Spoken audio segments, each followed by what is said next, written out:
50 కోట్లకు గ్రూప్ 1 ఉద్యోగాలు అమ్ముకున్న జగన్ మాఫియా. టీడీపీ జాతీయ అధికార ప్రతినిధి కొమరెడ్డి పట్టాభిరావు మీడియా సమావేశం నిర్వహించారు ఎన్టీఆర్ భవన్ లో. దాదాపుగా 9,000 మంది దాకా ఫైనల్ ఎగ్జామ్ కి అర్హత సాధించడం జరిగింది.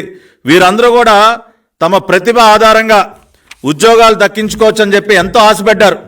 కానీ జగన్మోహన్ రెడ్డి వీటిని బహిరంగ మార్కెట్లో అమ్ముకొని హీన పక్షాన 150 కోట్ల రూపాయలు దండుకున్నాడు. రాష్ట్ర ప్రజలందరూ ఒక్కసారి అర్థం చేసుకోండి. APPSC Andhra Pradesh public service commission ద్వారా మన బిడ్డలకి దక్కాల్సినటువంటి 169 ఉద్యోగాల్ని బహిరంగ మార్కెట్లో వేలం పెట్టి సుమారుగా 150 కోట్ల రూపాయలు పిండుకున్నాడు జగన్మోహన్ రెడ్డి. డిప్యూటీ కలెక్టర్ పోస్టుకు 2.5 కోట్లంట, డిఎస్పీ పోస్టుకి 1.5 కోట్లంట, ఇంకా రకరకాల పోస్టులకి రకరకాల రేట్లు పెట్టి కనీసంగా 150 కోట్లు దండుకున్నాడు. ఈ మొత్తం వ్యవహారం పైన నిన్ననే గౌరవ హైకోర్టు జస్టిస్ నిమ్మగడ్డ వెంకటేశ్వర్లు గారు ఒక స్పష్టమైనటువంటి తీర్పు ఇచ్చారు. ఈ పరీక్షల నిర్వహణలో ఆంధ్రప్రదేశ్ పబ్లిక్ సర్వీస్ కమిషన్ అనేక అవకతవకలకి పాల్పడింది, అనేక అక్రమాలకి పాల్పడింది.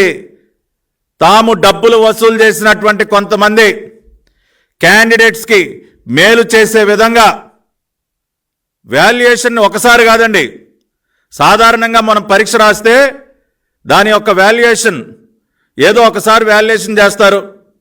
మనం ఏదన్నా కాదండి రీవాల్యుయేషన్ కావాలని కోరుకుంటే రీవాల్యుయేషన్ చేసిస్తారు. అంతేగాని మన ఆంధ్రప్రదేశ్ పబ్లిక్ సర్వీస్ కమిషన్ వారు 3 సార్లు వాల్యుయేషన్ చేశారండి. 3 సార్లు ఆన్సర్ షీట్లు దిద్దారు. దేనికో తెలుసా? తాము కావాలనుకున్నటువంటి వారికి ఎవరైతే వీళ్ళు అడిగినంత డబ్బులు ఇచ్చారో వాళ్ళకు మేలు చేయటం కోసం ఒకసారి కాదు, 2 సార్లు కాదు, 3 సార్లు ఆన్సర్ షీట్లు దిద్దేసి వాళ్ళకి కావాల్సిన వాళ్ళకి ఉద్యోగాలు ఇప్పించారు సార్. ఆ విషయాన్ని గౌరవ హైకోర్టు తెలియజేస్తూ ఉంది.